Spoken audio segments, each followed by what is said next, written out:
चलो पहला આપણે જરા રકમ વાંચી લઈએ ફરીથી। ગીતા કંપની લિમિટેડની ઉત્પાદન શક્તિ 80% પ્રવૃત્તિ 8000 એકમો છે। 2016ના વર્ષ માટે ઉત્પાદનની વિગતો નીચે પ્રમાણે છે। વેચાણમાં 10 લાખ આપેલા છે, જેમાં એકમ દીઠ વેચાણ કિંમત 200 રૂપિયા છે। એટલે 10 લાખને આપણે 200 વડે ભાગીએ એટલે આપણને એકમો મળી જશે। તો 10 લાખને 200 વડે ભાગો, 10 લાખને 200 વડે ભાગો એટલે 5000 એકમોની વાત થાય છે। એટલે આપણે અહીંયા જે પણ માહિતી આપેલી છે તે કેટલા એકમો માટેની છે? 5000 એકમોની। હવે 80% ઉત્પાદન શક્તિ 8000 એકમો છે, તો અહીંયા જે 5000 એકમો છે એટલે કેટલા ટકા ઉત્પાદન શક્તિની વાત થઈ? 50%। ઓકે, અને 100%નું બી ગણી લો। 100% બરાબર કેટલા એકમો થશે? 10,000 એકમો। આટલું તો ધ્યાનમાં આવી ગયું બધાને? ઓકે। હવે મૂળ કિંમત પર નફાનો દર આપેલો છે 33.1/3, એટલે મૂળ કિંમત એટલે કે પડતર પર। ત્યાર પછી કારખાના પરોક્ષ ખર્ચા, સ્થિર ખર્ચા, ચલિત ખર્ચા અને અર્ધચલિત ખર્ચા।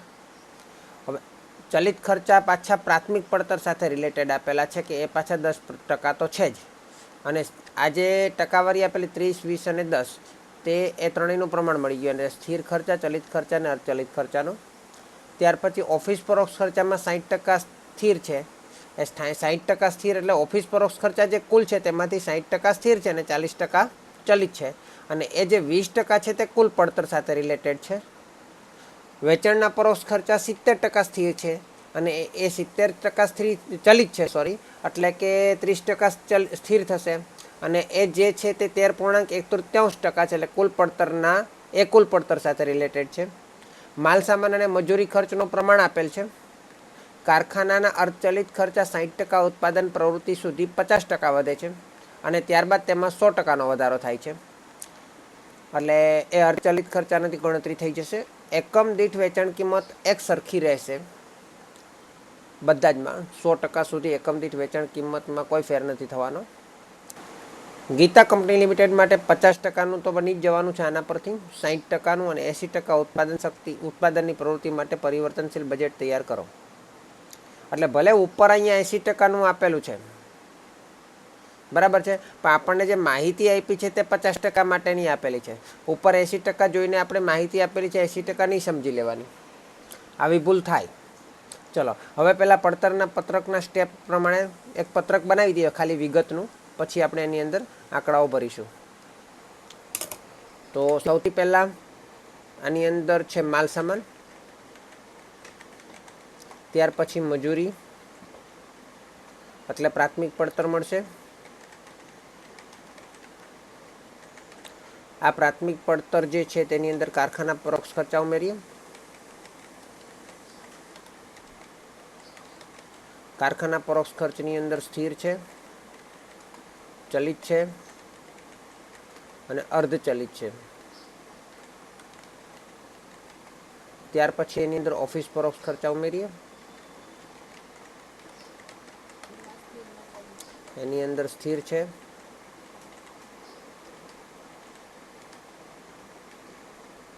અને ચલિત છે, એટલે સ્થિર એની અંદર છે 60%, અને એટલે ચલિત આવશે 40%, અને કુલ પડતરના કેટલા છે?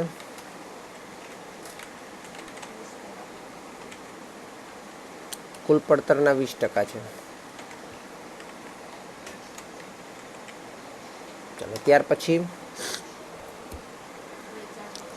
વેચાણ પરોક્ષ ખર્ચા, એટલે આની અંદર ઉમેરવાનો। અહીંયા આપણે પ્રાથમિક પડતર પછી કઈ પડતર આવે? કારખાના પડતર આવશે ને, એ આપણે લખવાની ને અહીંયા આ બધાનો સરવાળો કરીએ એટલે કારખાના પડતર।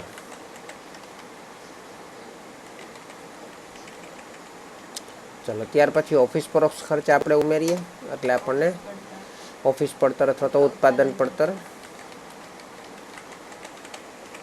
અને થોડુંક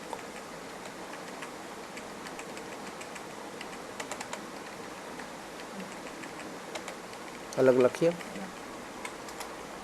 ચલો ત્યાર પછી માલ સામાન અને મજૂરી, વેચાણ પરોક્ષ ખર્ચા. હા, વેચાણ પરોક્ષ ખર્ચા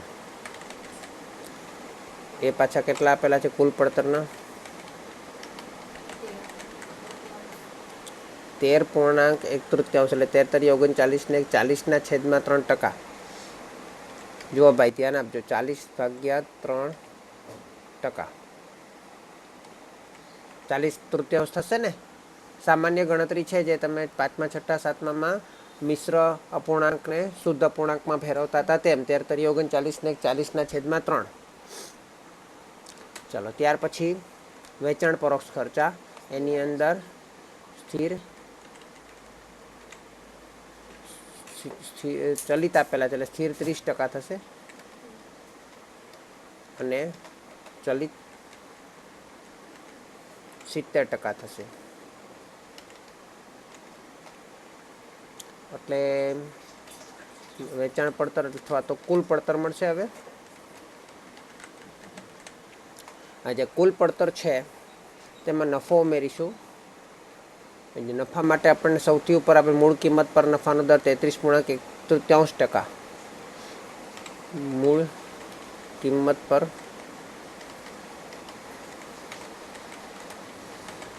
33.1 મૂળ કિંમત એટલે કુલ પડતર, બરાબર. એ કુલ પડતર પર 33.1/3.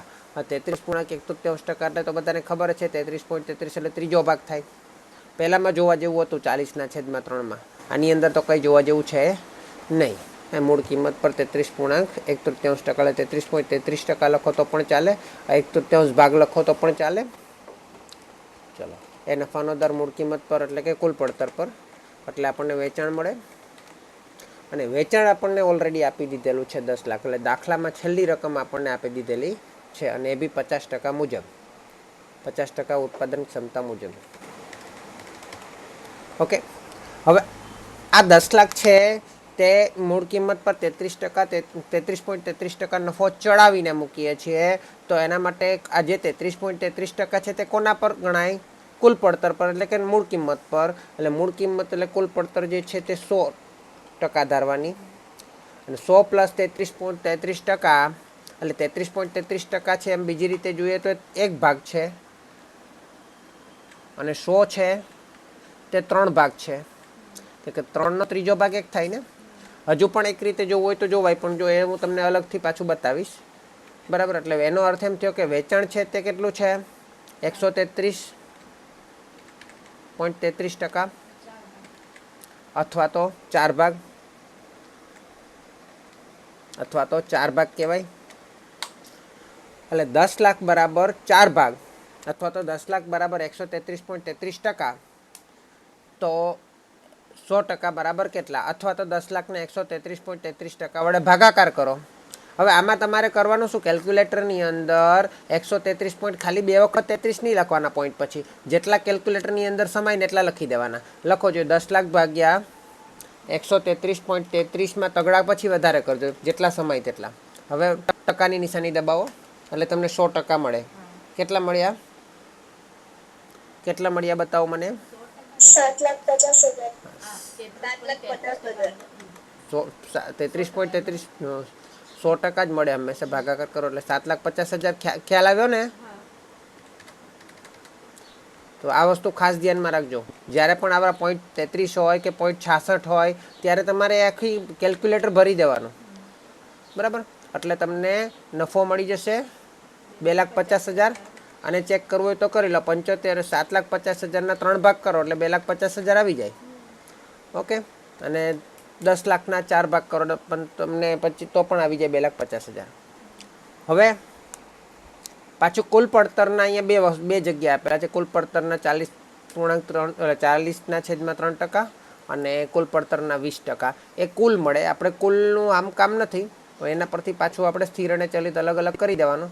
તો આપણે સીધું જ આપણે કરીએ. 7,50,000 છે એના પરથી વેચાણ પરોક્ષ ખર્ચ આપણે શોધવા છે. તો 7,50,000 છે.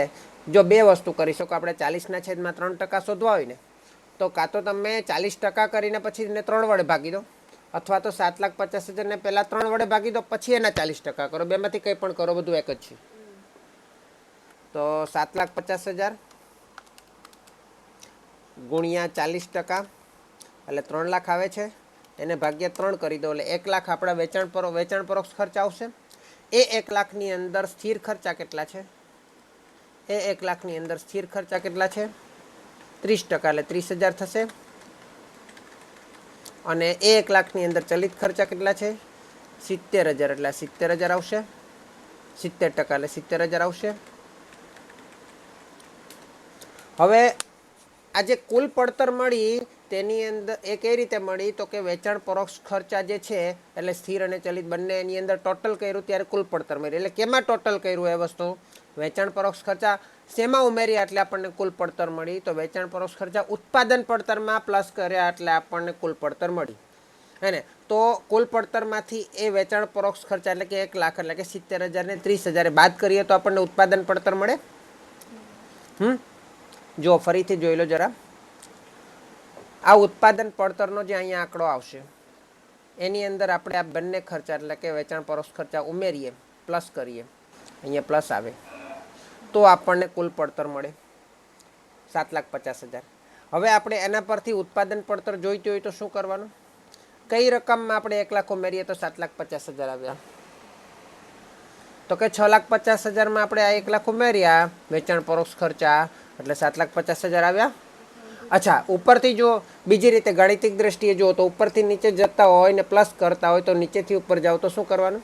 માઇનસ કરવાનું. એ રીતે પણ તમે ગણતરી કરી શકો છો. તો આપણે એ રીતે લખી દઈએ. તો 7,50,000 ઉત્પાદન પડતરમાં કેટલા ઉમેરીએ તો 7,50,000 આવ્યા? તો કે 6,50,000 સોરી ઉત્પાદન પડતરમાં એટલે ઉત્પાદન પડતર એટલે કઈ રકમમાં વેચાણ પરોક્ષ ખર્ચા એટલે 1 લાખ ઉમેરીએ તો કુલ પડતર 7,50,000 આવી. તો આપણને જવાબ મળે 6,50,000.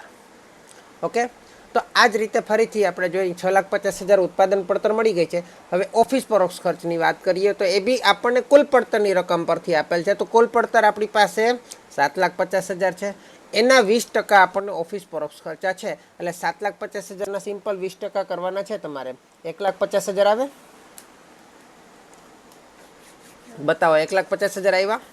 ઓકે, હવે આ 1,50,000 છે એમાં પાછા સ્થિર છે તે 60% છે ને ચલિત છે તે 40% છે. એટલે 1,20,000 અને સોરી 1,50,000 છે ને એટલે 90,000 અને 60,000.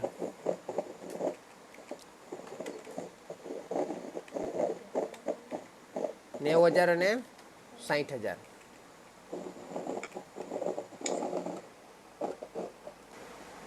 ચલો, તો ઓફિસ પરોક્ષ ખર્ચા પરોક્ષ ખર્ચા આ બંનેનો સરવાળો એટલે કે 1,50,000 એ આપણા ઓફિસ પરોક્ષ ખર્ચા છે.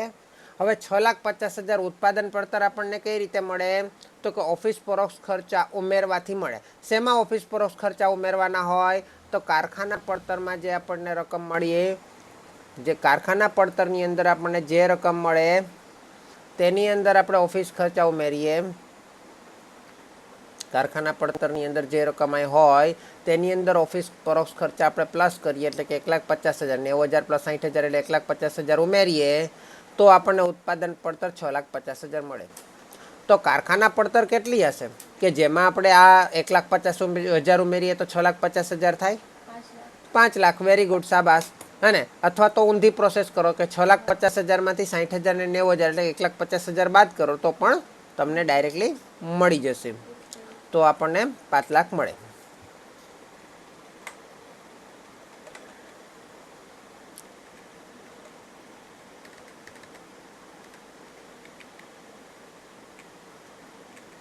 હવે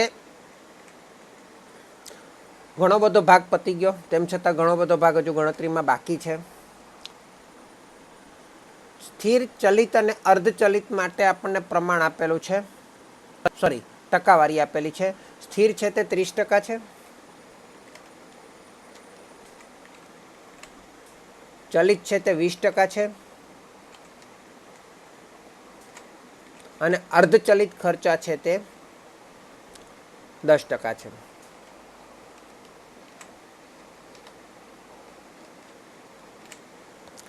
એટલે 30%, 20% અને 10% આપેલા છે. એટલે 3, 4, 5 ને 6 60% થાય છે. શેના 60% થાય છે એ જોવાના છે. ચલો, ત્યાર પછી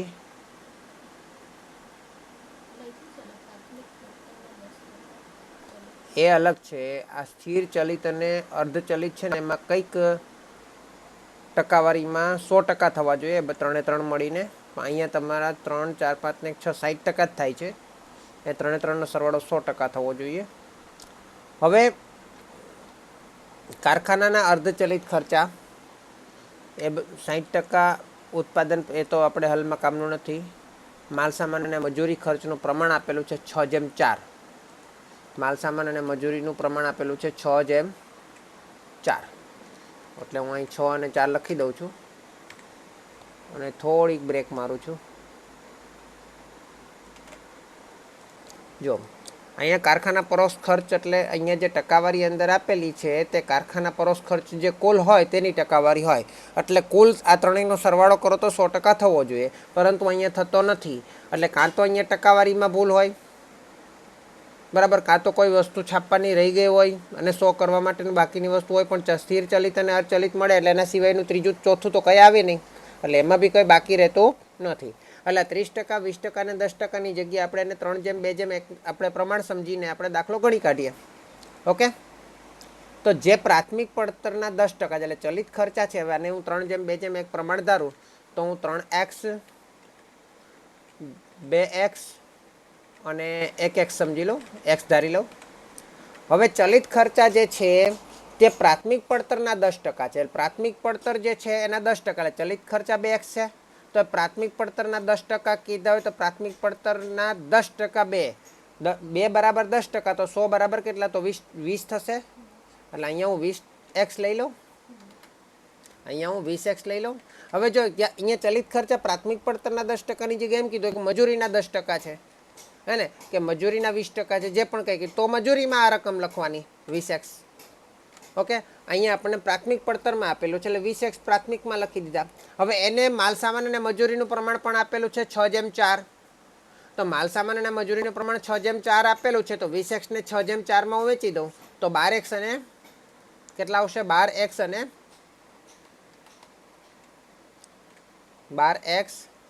અને 4 એટલે કે 8x.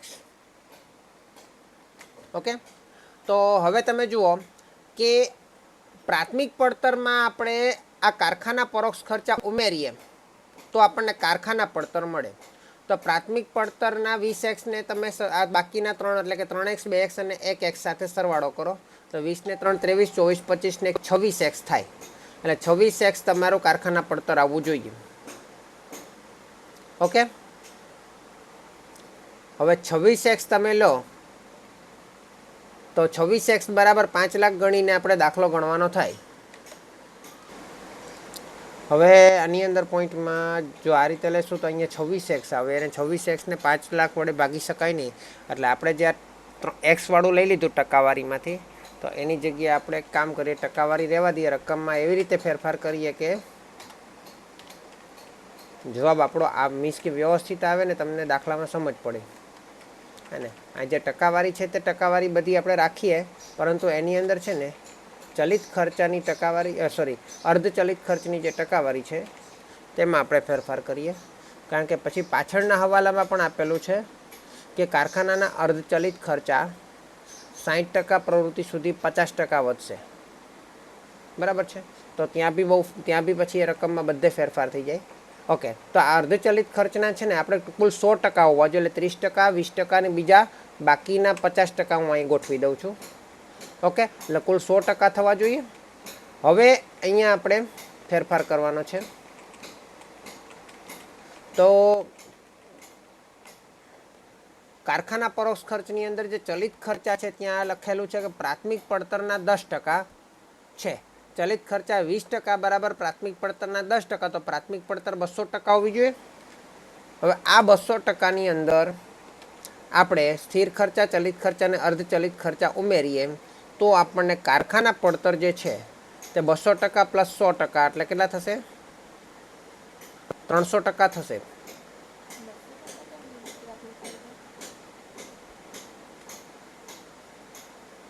તો પાછું અહીંયા 300% આવે છે એટલે પાછા 5 લાખ થશે. ઓકે, કંઈ વાંધો નહીં, એનો તો બહુ ઇસ્યુ નહીં આવશે.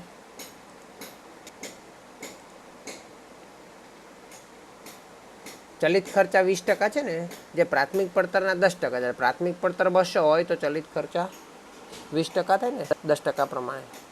પ્રાથમિક પડતરના 10% એટલે 20% બરાબર 10%, તો 100% બરાબર કેટલા? એટલે ત્યાર પછી આપણે આને 200% એટલે 300% થઈ ગયા, અને 300% પ્રમાણે ભાગાકાર કરવો જોઈએ 5 લાખને. એ બી પોઈન્ટમાં તો આવવાનું જ છે પાછું. તો પછી આપણે માપી ફેરફાર કરવો પડે. 20% છે ને ત્યાં જ ફેરફાર કરી દેવો પડે. 5 લાખ ભાગ્યા 300% થાય. એટલે પહેલામાં હા, એ તો પોઈન્ટમાં આવે જ છે. અહીંયા ગમે એમ કરીને કાં તો 250 ને કાં તો 500 થવા જોઈએ. હવે કંઈ વાંધો નહીં, ચલો આજ રહેવા દઈએ. કેટલા છે? 1,66,666.67. અને અહીંયા હું 30 કરું તો અહીંયા 300 થાય અને 40 બચે.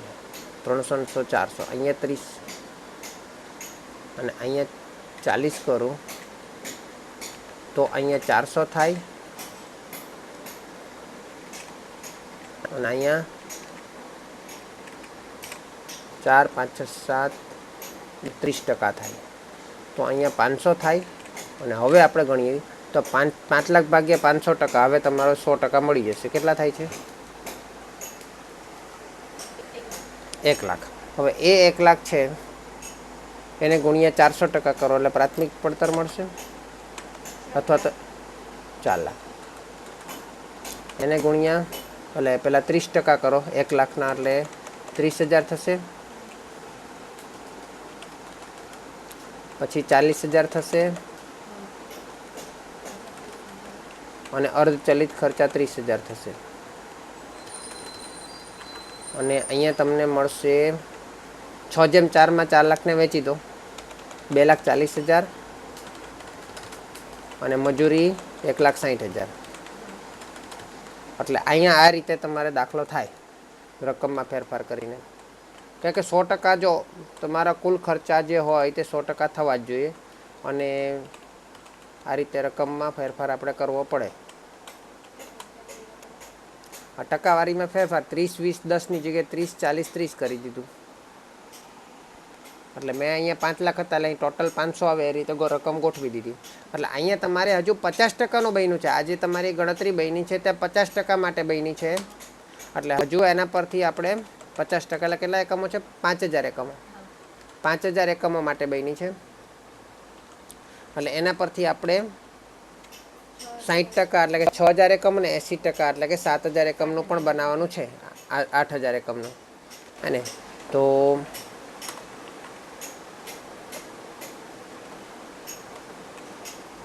%50. હવે આની અંદર 80% ને 60%માં શું નવું છે? બધું જ સેમ છે. આ બધાને પહેલાં તમે એકમ દીઠ બધાને 5,000 વડે ભાગી દો એટલે તમને એકમ દીઠ મળી જશે. તો એકમ દીઠ તમે શોધી કાઢો. ત્યાર પછી 60% ને 80% માટેનું કામ કરવાનું છે. તો એની અંદર એક જ વસ્તુ નવી છે કે કારખાનાના અર્ધચલિત ખર્ચા 60% પ્રવૃત્તિ સુધી 50% વધે છે. એટલે કે હવે આપણે 60% પર જઈશું તો 50% વધશે. તો અર્ધચલિત ખર્ચા જે 30,000 છે એમાં સૌથી પહેલાં આપણે 50% વધારી દેવાના છે. એટલે કેટલા થઈ જશે? 45,000 થઈ જશે. 30,000 છે તેમાં 50% વધારો એટલે 45,000 થઈ જશે. અને એ 30,000 છે તેમાં 100% વધારો એટલે 80%માં જ્યારે આપણે લઈશું ત્યારબાદ તેમાં 100%નો વધારો થાય છે. એટલે કે 80% જ્યારે આપણે લઈશું ત્યારે તેમાં 100%નો વધારો થાય. 30,000માં બીજા 100%નો વધારો કરશો એટલે 60,000 થશે. એટલે અર્ધચલિત ખર્ચમાં જ ફેરફાર કરવાનો છે. બાકી વેચાણ કિંમત પણ એક સરખી રહી છે. એટલે બાકી બધી રકમને તમારે એકમ દીઠ ભાગી દો 5,000 વડે. 5,000 વડે ભાગી દો એટલે એકમ દીઠ રકમ મળશે. હવે એકમ દીઠ અને કુલ રકમમાંથી જ્યાં જ્યાં ચલિત છે, આ માલ સામાન અને મજૂરી તો ચલિત જ ગણાય. એટલે જ્યાં જ્યાં ચલિત છે ત્યાં એકમ દીઠ આંકડા મૂકી દો 60%માં અને 80%માં.